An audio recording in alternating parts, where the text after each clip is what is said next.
সবাইকে আমার ইউটিউব চ্যানেলে স্বাগত। আজকে আলোচনা করব ক্যালকাটা ইউনিভার্সিটির সেমিস্টার 5-এ তোমরা যারা এমডিসি কোর্সে পড়ছো তোমাদের, কিংবা তোমরা অনেকেই হয়তো অন্য সেমিস্টারে পড়ছো, তোমাদের অনার্সে হয়তো অনেকেরই বাংলা গোয়েন্দা সাহিত্য, কল্পবিজ্ঞান আশ্রয়ী রচনায় এবং অলৌকিক কাহিনী এই পেপারটি রয়েছে।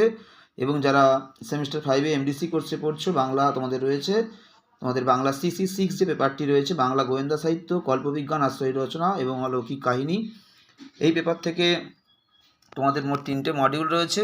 প্রথম মডিউলে তোমাদের সজারুর কাঁটা রয়েছে এবং 2 নম্বর মডিউলে তোমাদের রয়েছে শঙ্কু সমগ্র সত্যজিৎ রায়ের কল্পবিজ্ঞান এবং গোয়েন্দা কাহিনী নিয়ে। এখান থেকে তোমাদের একটা গুরুত্বপূর্ণ প্রশ্নের উত্তর আজকে ভিডিওতে দেবো, তোমরা প্রথম থেকে শেষ পর্যন্ত দেখতে থাকো।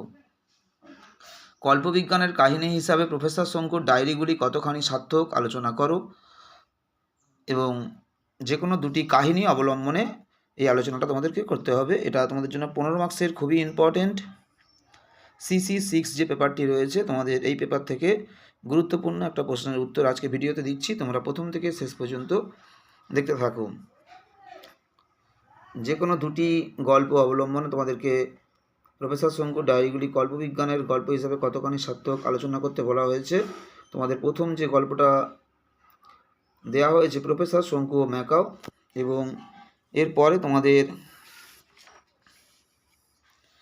দ্বিতীয় যে গল্পটি তোমাদেরকে দেওয়া হয়েছে প্রফেসর শঙ্কু ও গোলক রহস্য। তোমাদেরকে 2টো গল্প অবলম্বনে আলোচনা করতে বলা হয়েছে। তোমাদের এই CC6 পেপার থেকে ইতিমধ্যে তোমাদের কিন্তু সজারুর কাঁটা থেকে বেশিরভাগ প্রশ্নের উত্তর কিন্তু আমি আপলোড করে দিয়েছি। আবার 2টো প্রশ্নের উত্তর আজকে দিচ্ছি তোমাদের। এর আগে তোমাদের ম্যাকাও থেকে আমি আপলোড করে দিয়েছিলাম। আজকে তোমাদেরকে প্রফেসর শঙ্কুর ডায়েরি কল্পবিজ্ঞানের কাহিনী হিসাবে কতখানি সার্থক তার আলোচনা করো, তোমাদের এই প্রশ্নটা দিচ্ছি। এবং এই পেপারের কিন্তু বেশিরভাগ প্রশ্নের উত্তরই কিন্তু আমার চ্যানেলে অলরেডি আগে থেকে আপলোড করা রয়েছে, তোমরা খুঁজলেই পেয়ে যাবে।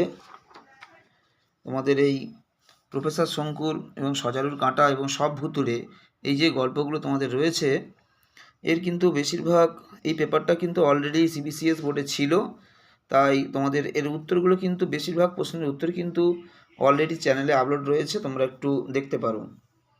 আমার এই চ্যানেলে কিন্তু আগে এইসব প্রশ্নের উত্তর অলরেডি আপলোড করা হয়েছে।